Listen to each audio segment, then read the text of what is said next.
بسم الله الرحمن الرحيم إن الحمد لله نحمده ونستعينه ونستغفره ونعوذ بالله من شرور أنفسنا ومن سيئات أعمالنا من يهد الله فلا مضل له ومن يضلل فلا هادي له ونشهد أن لا إله إلا الله وحده لا شريك له ونشهد أن سيدنا وسندنا وحبيبنا محمدا عبده ورسوله أرسله بالحق بشيرا ونذيرا وداعيا إلى الله بإذنه وسراجا منيرا وبعد. Last time we went from ayat 82 all the way up to 86, and there were some important lessons that were quickly mentioned. One is that Allah subhanahu wa ta'ala reminded Bani Israel about the aspects of the promise that they made and what were the different aspects in that promise. There was a ahad, there was a contract made, and they were going against that promise that they made with Allah subhanahu wa ta'ala. One was to make only worship, ibadah, only for Allah. The other was to be respectful towards parents. The other was to have relationships, to keep those relationships going, to give sacrifice in order to maintain the relationships that Allah subhanahu wa ta'ala has made, to look after the orphans, the masakeen, to say what is right to people, and to use the right wording. All of that, establishing salah and zakah, this was mentioned in last time's session. Also, to refrain from fighting with one another. And here Allah subhanahu wa ta'ala gave the example of Bani Israel that they were shedding their own blood, and because of that Allah subhanahu wa ta'ala put them through humiliation.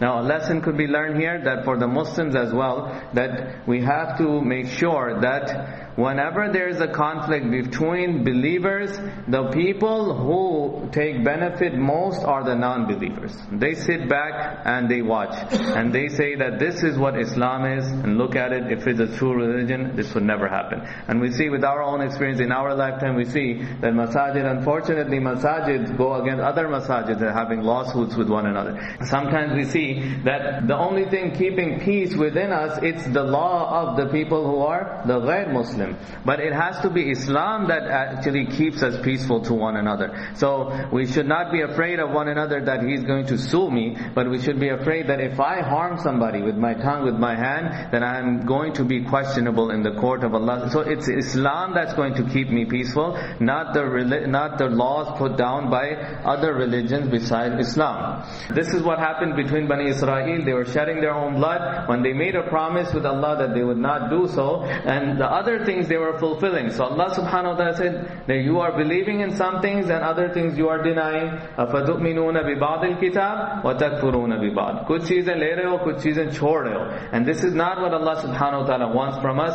that if you are going to enter into the fold of Islam and say you're a Muslim, then that's 100%. You have to give your 100%. Now if you don't have capability, Allah subhanahu wa ta'ala will forgive the rest, but you have to give your back into it and say that I'm going to do everything according to what Islam says. You cannot take some and leave some. And those who do that, Allah subhanahu wa ta'ala then mentioned that for them the worst azab will be given. فَلَا يُخَفَّفُ عَنْهُمُ الْعَذَابُ وَلَا هُمْ يُنصَرُونَ. No takhfif in the azab. That means the azab that is going to be given is only going to increase, no decrease in that azab. وَلَا هُمْ يُنصَرُونَ. No shafa'at. That Rasulullah sallallahu alaihi wasallam shafa'at, or any of those huffaz ikram, we know there's a hadith that there, but for such people no intercession is there, that there is no help for these people, because they took the deen of Allah subhanahu wa ta'ala to be a mockery. They did some and they left some out. Today we're beginning with ayat 87. وَلَقَدْ آتَيْنَا مُوسَى الْكِتَابِ وَقَفَّيْنَا مِنْ بَعْدِهِ بِالرُّسُلِ. And indeed we had given Musa alayhi salatu wasalam the book. Now وَلَقَدْ آتَيْنَا, here Allah subhanahu wa ta'ala, the lam is qasmiya. Allah subhanahu wa ta'ala is actually taking an oath to remind them that indeed we swear that we have given Musa alayhi salatu wasalam the book. وَقَفَّيْنَا مِنْ بَعْدِهِ بِالرُّسُلِ. And after him we have fortified him with messengers. That means one after another, prophets after prophets after prophets after prophets. After Musa alayhi salatu wasalam, Allah subhanahu wa ta'ala did not give a big gap in between. There's one prophet, then another. That's what the word qaffayna means, that beads, something that is connected one after another. So if you cut the thread of the beads, all of them start falling one after after another. So this is what's being translated here, is that Allah subhanahu wa ta'ala sent Musa alayhi salatu wasalam, gave him the book, but after Musa alayhi salatu wasalam, they were not left without a prophet, another prophet, and another and another. And the last of those prophets from Bani Israel was Isa alayhi salatu wasalam. وَآتَيْنَا, so the next verse talks about it. وَآتَيْنَا عِيسَى ابْنَ مَرْيَمَ الْبَيِّنَاتِ وَأَيَّدْنَاهُ بِرُوحِ الْقُدُسِ, and we gave Isa, the son of Maryam alayhi salam, clear signs, and we helped him, aided him with the Ruh al-Qudus. All of a sudden, Allah subhanahu wa ta'ala is speaking about Musa alayhi salatu wasalam, and now the talk is about Isa alayhi salatu wasalam. Ulama ikram have said this is to mention the 2 points of the bee, that this is the beginning of the Anbiya of Bani Israel, Musa alayhi salatu wasalam, and the end of the Anbiya of Bani Israel is Isa alayhi salatu wasalam. So everything is covered in between, that they have been reminded over and over and over again. Or बेशक हमने मूसा अलैहिस्सलातु वस्सलाम को दी किताब, वक़फ़ैना मिन बादिही बिर्रुसुल, और उनके बाद पे दर पे रसूल भेजे, वआतैना ईसा इब्न मरियम अलबय्यिनात, और हमने दिया ईसा इब्न मरियम अलैहिस्सलाम को अलबय्यिनात, खुली निशानियां, वअय्यदनाहु बिरूहिल कुदुस, और हमने उसको कुव्वत दी रूह कुदुस के साथ. Al-Bayyinat, what were those signs given to Isa अलैहिस्सलातु वस्सलाम? Is very simple, we know these things. One of those things was that he was able to speak when he was in the cradle. From that time, tukallimun nasa fil mahdi wa kahla. And then he was also given the knowledge of the Torah, the Injil, and wisdom from Allah subhanahu wa ta'ala. That's given to him. And he also was given the ability to bring alive the dead. All of these were signs that they were seeing. So Allah subhanahu wa ta'ala is saying that we gave Isa alayhi salatu wasalam open miracles that were clear to understand. وَأَيَّدْنَاهُ بِرُوحِ الْقُدُسِ, and we helped him with Ruh al-Qudus. Now Ruh al-Qudus is another name for Jibreel alayhi salatu wasalam. When did this happen? When Isa alayhi salatu wasalam was about to when Allah subhanahu wa ta'ala made the decision of bringing Isa alayhi salatu wasalam into the world without a father, Jibreel alayhi salatu wasalam came and he blew into the sleeve of Maryam alayhi salam. And this is from the beginning of the life of Isa alayhi salam and toward the end where he was raised to the heavens to Allah subhanahu wa ta'ala. The whole time Jibreel alayhi salatu wasalam was constantly helping him. So that's why it's mentioned here in particular that Isa alayhi salatu wasalam was given special help by Ruh al-Qudus, which is the pure angel of Allah subhanahu wa ta'ala, Jibreel alayhi salatu wasalam. So one help was that he blew into the sleeve of Maryam alayhi salam and she conceived Isa alayhi salam. When he was born, Jibreel alayhi salam gave him protection from shaitan. Every child when he is born, shaitan touches that child, and this is the reason in the hadith it says that the newborn cries right away, that this is a touch from shaitan. So everyone goes through it. When it came to Isa alayhi salatu wasalam, Jibreel alayhi salam was there and he protected the touch of shaitan onto Isa alayhi salam. Also another help was that the Jews at that time would constantly bother and look for ways to torment Isa alayhi salam. So Jibreel alayhi salatu wasalam would always be with him for that protection as well. And when he was raised to Allah subhanahu wa ta'ala, Jibreel alayhi salatu wasalam took him to Allah. So all of that, this is why Allah subhanahu wa ta'ala mentions that we helped him with Jibreel alayhi salatu wasalam. This is why the Christians, they fell under this misconception that also they put Ruh al-Qudus as part of the Trinity. أَفَكُلَّمَا جَاءَكُمْ رَسُولٌ بِمَا لَا تَهْوَى أَنفُسُكُمْ اسْتَكْبَرْتُمْ. Every time a prophet came to you, بِمَا لَا تَهْوَى, with something that you did not like, you did not prefer, أَنفُسُكُمْ اسْتَكْبَرْتُمْ, your heart did not like, your nafs did not like, istakbartum, you fell into showing arrogance. أَفَكُلَّمَا جَاءَكُمْ رَسُولٌ, जब भी तुम्हारे पास कोई रसूल आया, बिमा ला तहवा अनफुसुकुम, ऐसी चीज लेकर जिसको तुम्हारे जी ने नहीं भाया, इस्तकबरतुम, तुम तकब्बुर करने लगे, फफरीकन कज़्ज़बतुम व फरीकन तक़तुलून, तो एक गुरु अंबिया अलैहिस्सलाम को तुमने झुटलाया और एक को तुमने कत्ल कर दिया. फफरीकन कज़्ज़बतुम, there was a group of prophets you denied and you rejected, and there was another group that you killed. As for those they rejected, it was Rasulullah sallallahu alaihi wasallam, Isa alayhi salatu, these Jews, they were rejecting their prophecy. The ones that were killed, Zakaria alayhi salam, Yahya alayhi salam, they were those prophets that were killed by the Bani Israel. La tahwa anfusukum. Now, when they had ahkam from Allah they liked, they would take those. Whenever there was something wrong or difficult to do, they did not like it, that's where the problem came.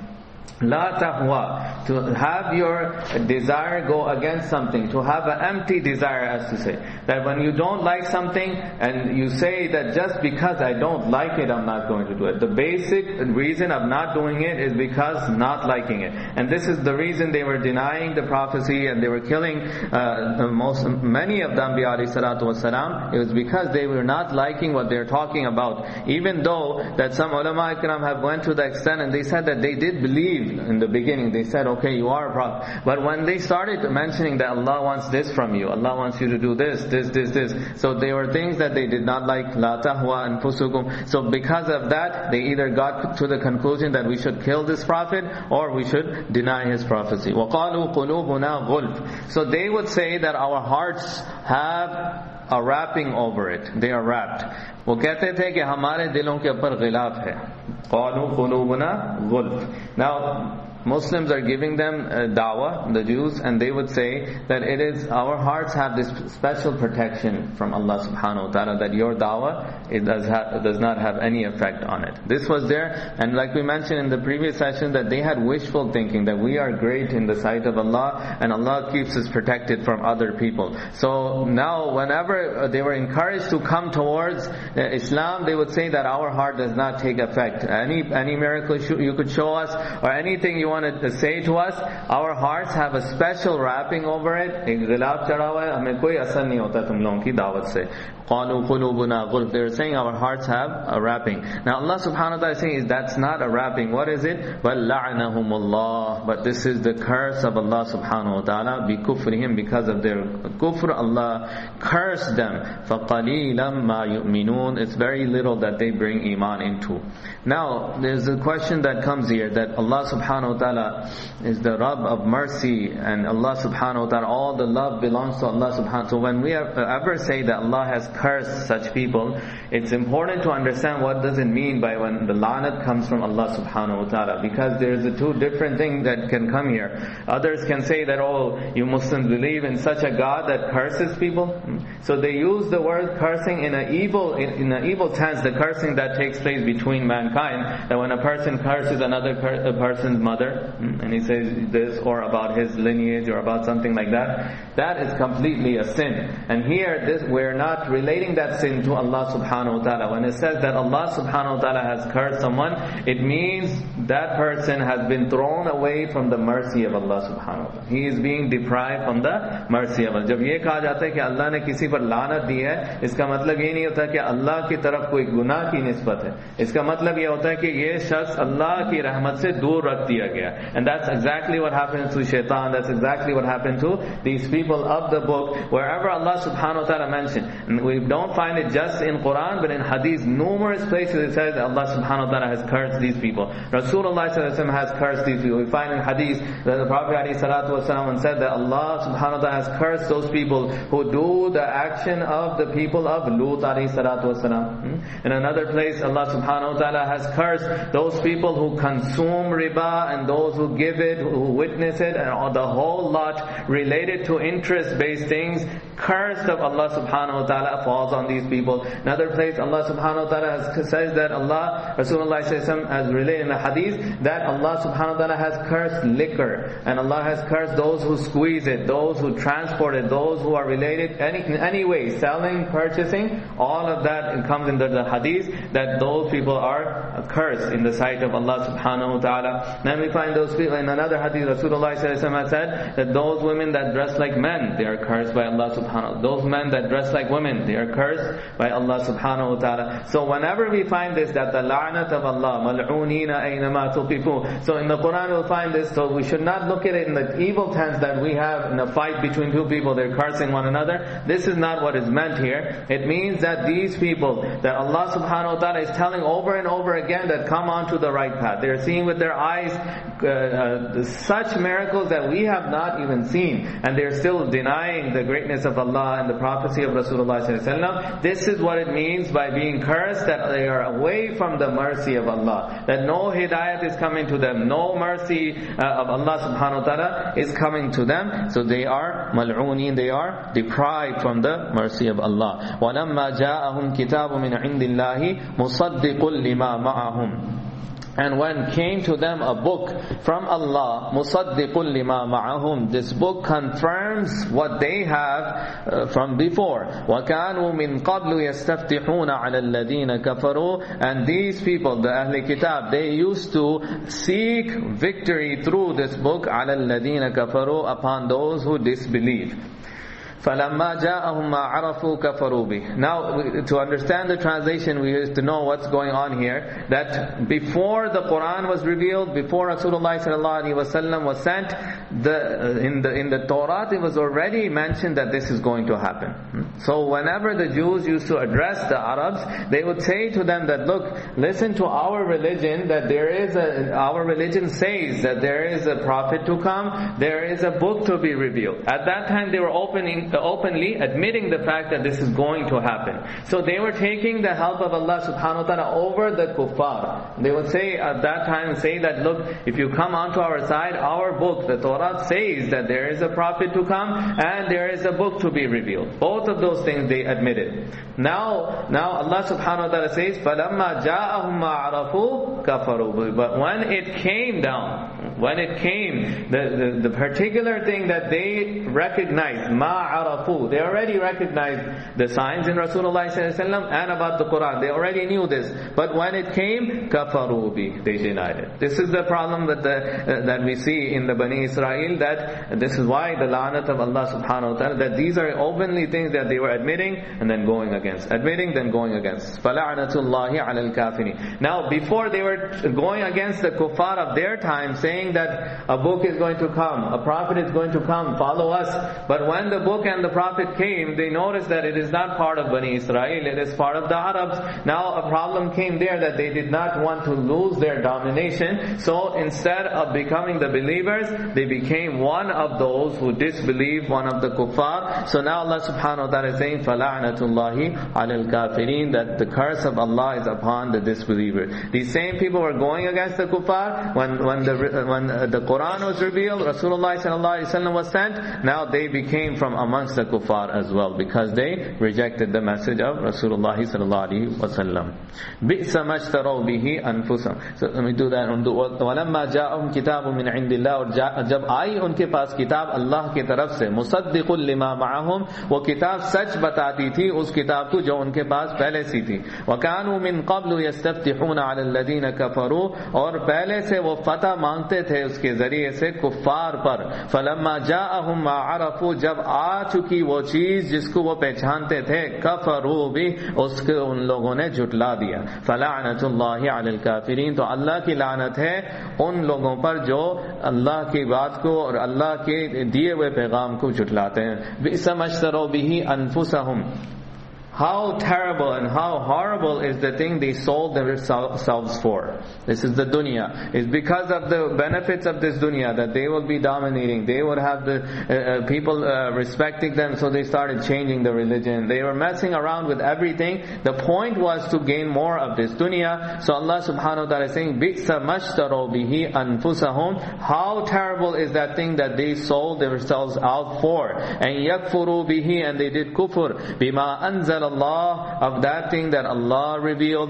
Baghyan, the reason for this kufr was stubbornness, that they had the urge to dominate. And yunazzil Allahu min fadlihi ala man yasha'u min ibadi, all of this was because Allah subhanahu wa ta'ala had revealed with His bounty onto whomever He wanted from His slaves. So Allah subhanahu wa ta'ala kept that in His decision, who is going to give the book, who is going to choose as the prophet. فَبَاءُوا بِغَضَبٍ عَلَى غَضَبٍ, so they earned wrath over wrath. Before they were, first they denied the Quran, and then they denied Rasulullah sallallahu alaihi wasallam, both of those things. So this is not just one reason for the wrath of Allah, a wrath over a wrath. وَلِلْكَافِرِينَ عَذَابٌ مُهِينٌ, and for the kuffar it's a humiliating azab. बिस्सा मश्तरो बिही अनफुसहुम, क्या ही बुरी चीज है जिसके बदले इन लोगों ने अपने आप को बेच डाला। यकफुरू बिमा अंज़ल अल्लाह, के इन्होंने कुफ्र किया उस चीज पर जिसे अल्लाह ने नाजिल किया, बग़यन, बस जिद की बुनियाद पर।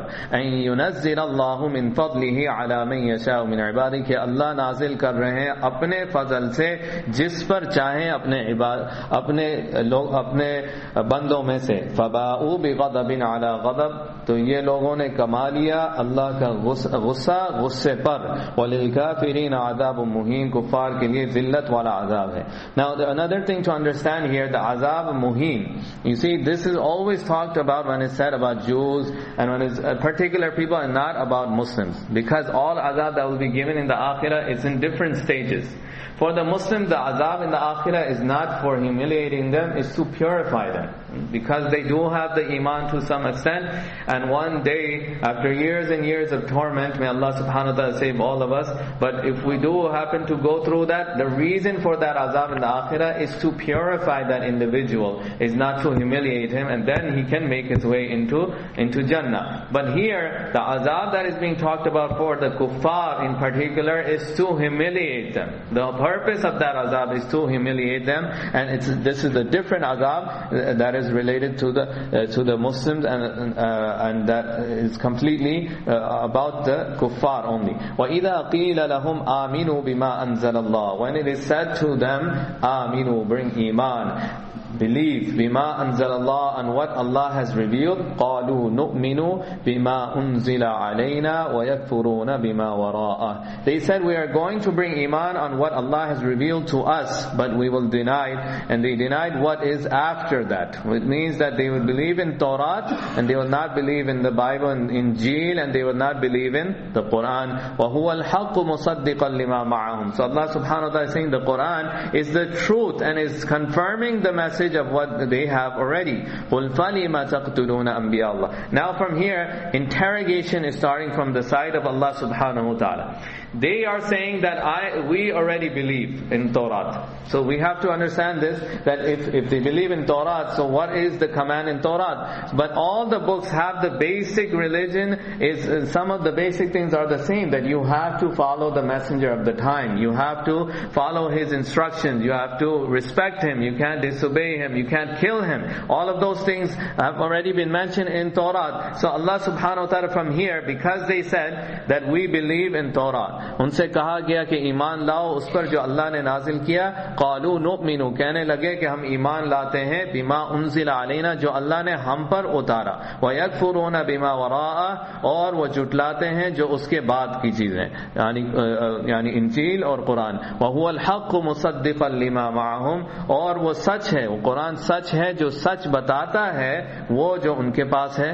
Quran already confirms that what they have is the truth as well. قُلْ فَلِمَ تَقْتُلُونَ. So from here Allah subhanahu wa ta'ala is asking them a question and interrogating them, that if you believe in Torah, so tell me this, لِمَ تَقْتُلُونَ أَنْبِيَاءَ اللَّهِ. Why are you killing the prophets of Allah subhanahu wa ta'ala? Min qabl, from before. You've been doing it from before. Zakaria alayhi salatu wasalam, Yahya alayhi, these are before the Quran has come.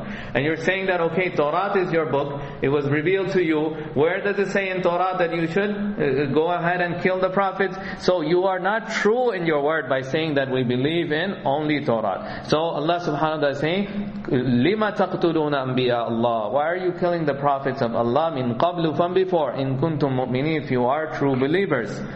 और अल्लाह पाक ने फरमाया कि कह दो इनसे, फलिमा तक़्तुलूना, क्यों कत्ल कर देते हो तुम अम्बिया को, अल्लाह के पैगंबरों को, मिन क़ब्ल, पहले से, इन कुंतुम मुमिनीन, अगर तुम ईमान वाले हो. وَلَقَدْ جَاءَكُمْ مُوسَى بِالْبَيِّنَاتِ. Most of today's session is translation, because we've already talked about what the attitude was. We already talked about these people going over and over again with their crimes. So now Allah subhanahu wa ta'ala is using different ways of bringing them back onto the path, in an interrogative way, in questioning them. Now they're saying, we believe in Torah, we don't believe in that. So Allah subhanahu wa ta'ala is, if you believe in Torah, why are you killing the messengers? The Torah does not say to kill the messengers. Then Allah subhanahu wa ta'ala uses another way, وَلَقَدْ جَاءَكُمْ مُوسَى بِالْبَيِّنَاتِ. And indeed came to you Musa alayhi salatu wasalam بِالْبَيِّنَاتِ, with signs, with miracles. ثُمَّ اتَّخَذْتُمُ الْعِجْلَ. Then you took the calf to worship, مِن بَعْدِهِ, after him, وَأَنْتُمْ ظَالِمُونَ, and you are oppressors.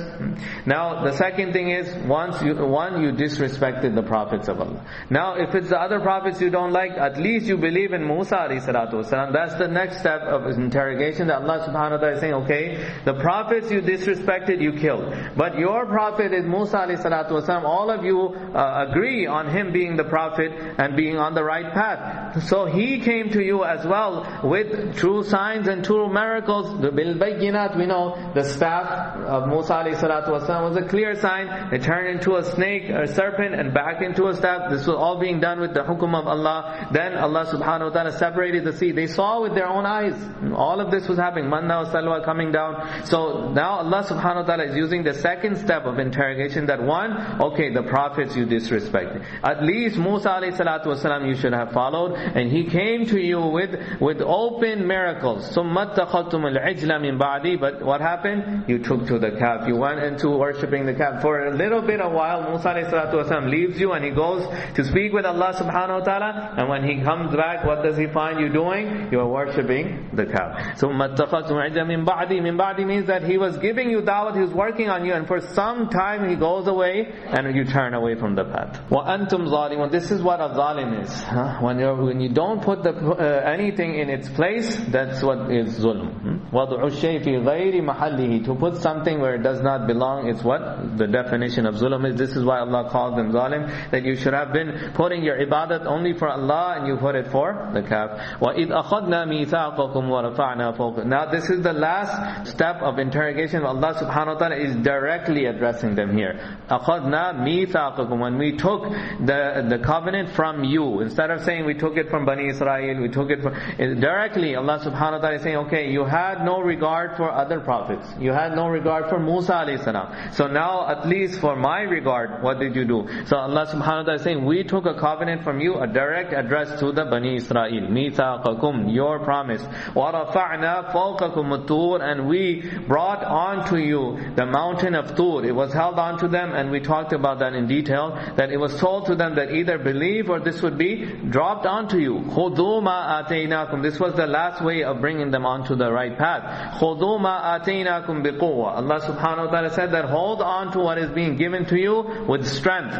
وَاسْمَعُوا, and listen carefully. और जब हमने वादा लिया, وَلَقَدْ جَاءَكُمْ مُوسَى, और आए मूसा तुम्हारे पास अलैहि सलातु वस्सलाम खुले मौजिज़ों के साथ. ثُمَّ اتَّخَذْتُمُ الْعِجْلَ مِن बَعْدِي. फिर तुमने बछड़ा को ले लिया इबादत के लिए उनके बाद. وَأَنْتُمْ ظَالِمُونَ, और तुम जुल्म करने वाले ठहरे. وَإِذْ أَخَذْنَا مِيثَاقَكُمْ, और जब हमने तुमसे लिया वादा. وَرَفَعْنَا فَوْقَكُمُ الطُّورَ, और कोहे तूर को तुम पर उठा दिया. خُذُوا مَا آتَيْنَاكُمْ, और तुम्हें हुक्म दिया कि पकड़ लो उस चीज को मजबूती से जो तुम्हें दी गई. The Shariat, the ahkam of Musa alayhi salatu wasalam, they were being told that hold on to it with strength. وَاسْمَعُوا, और पूरी तरह से सुनो. Isma' here means to give itaat, to listen and to obey. So what did they say? قَالُوا سَمِعْنَا وَعَصَيْنَا. They said, we have heard very clearly, وَعَصَيْنَا, and we denied, and we are not going to follow. उन्होंने कहा कि हमने सुन लिया और وَعَصَيْنَا, और हमने ना माना. وَأُشْرِبُوا فِي قُلُوبِهِمُ الْعِجْلَ بِكُفْرِهِمْ. Now Allah subhanahu wa ta'ala said that in their, see, Allah subhanahu wa ta'ala was directly addressing them up to here. Now from وَأُشْرِبُوا فِي قُلُوبِهِمْ, now Allah subhanahu wa ta'ala is no longer addressing them directly, because Allah subhanahu wa ta'ala is disgusted with their act. That now they are saying that we heard clearly, but we are not going to follow. We have decided not to follow. وَأُشْرِبُوا فِي قُلُوبِهِمُ الْعِجْلَ بِكُفْرِهِمْ. Allah subhanahu wa ta'ala says that in their heart, the love for worshipping that calf was poured into it. بِكُفْرِهِمْ, because of their kufr. قُلْ بِئْسَ مَا يَأْمُرُكُمْ بِهِ إِيمَانُكُمْ إِن كُنْتُم مُؤْمِنِينَ. Say, O Prophet of Allah, tell them that if they are believers, like they are saying in the previous verses, that if they have iman, how terrible is that thing that their iman is commanding them to do. إِن كُنْتُم مُؤْمِنِينَ, if they are true in their iman. وَأُشْرِبُوا فِي قُلُوبِهِمُ الْعِجْلَ بِكُفْرِهِمْ, और उनके दिलों के अंदर उस बछड़े की मोहब्बत को पिला दिया गया बिसबब उनके कुफर के. قُلْ بِئْسَ مَا يَأْمُرُكُمْ بِهِ ईमानुकुम, कह दीजिए मोहम्मद सल्लल्लाहु अलैहि वसल्लम, बि'सा मा यअमुरुकुम, क्या ही बुरी चीज है जो तुम्हारा ईमान तुम्हें हुक्म देता है, इन कुंतुम मुमिनीन, अगर वाकई तुम ईमान वाले हो. Now Allah subhanahu wa ta'ala showed something here, that He is directly addressing them, and then when they said we are not going to follow, Allah is mentioning their story as a third party, that they were put into this condition after that. Because now Allah subhanahu wa ta'ala is telling Rasulullah sallallahu alaihi wasallam to tell them, قُلْ بِئْسَ مَا يَأْمُرُكُمْ, tell them that it is very evil whatever their iman is commanding if they say that they are believers. For after this, Allah subhanahu wa ta'ala does not directly address them anymore. So we find here that from there on Allah subhanahu wa ta'ala will tell Rasulullah sallallahu alaihi wasallam that say to them, we're starting with qul. But before that Allah subhanahu wa ta'ala used different interrogation, that if you are believers of Torah, why did you kill the prophets? If you say about other prophets, then why did you deny Musa alayhi salatu wasalam? If you talk about against him, then at least me, when I am talking to you directly and I put the mountain of Tur on top of you, again you go against your message, and openly they say وَعَصَيْنَا, and we have denied and we have rejected. Then Allah subhanahu wa ta'ala said that we put the love of that calf into their heart. Another thing to point out here is that when people start doing the disobedience of Allah subhanahu wa ta'ala, they get help into it. They start moving, so their doors for disobedience moves them forward and forward and forward. This is what they were now denying. They're saying that we are not going to follow. So Allah subhanahu wa ta'ala put the love of that calf into their heart. And the ulama ikram have said the highest level of disobedience is that shirk starts to become beloved for a person. The one is that you accidentally did shirk, or you did it in a way that you did not want to, or some reason. But if you start loving it itself, that means that Allah subhanahu wa ta'ala has thrown you away to such an extent that cannot be brought back. And this is what happened to Bani Israel, that Allah subhanahu wa ta'ala is saying, when they clearly said we are not going to follow, we've heard it and we denied, so Allah subhanahu wa ta'ala put the love of that calf into their heart, because bikufrihim, because of their kufr. There's one thing to just keep in mind here, when we talk about Bani Israel, always remember that narration of Rasulullah sallallahu alaihi wasallam, la yatiyanna ala ma ata ala Bani Israel hadwa na'li bin na'l. Whatever came to Bani Israel will come to my ummah, and they will have such similarities the way one shoe has the similarity with the other shoe. So that means this ummah is going to go through all of those things that Bani Israel has been doing. This is exactly why majority of this surah we find it is being talked about Bani Israel, and it gets to a point where a person realizes that why is Allah telling us so much about Bani Israel? Tell us directly what He wants. That Allah subhanahu wa ta'ala is using historical facts that these people have done it, and Rasulullah made it clear you are going to do it as well. This is going to happen in our ummah, and we can compare many of these things that Bani Israel have done is going on into the ummah, to the extent that when they were killing prophets, remember the hadith of Rasulullah where the Prophet said, ulama ummati ka anbiya Bani Israel, the ulama of my ummah are like the prophets of Bani Israel. So they killed prophets, and this ummah is responsible in many ways, which is unfortunate to say that the Muslims themselves have killed many of their own ulama. They are responsible for that, and this is a similarity which is found. May Allah give us tawfiq and understanding. Jazakumullahu khair wa akhiru da'wana alhamdulillah.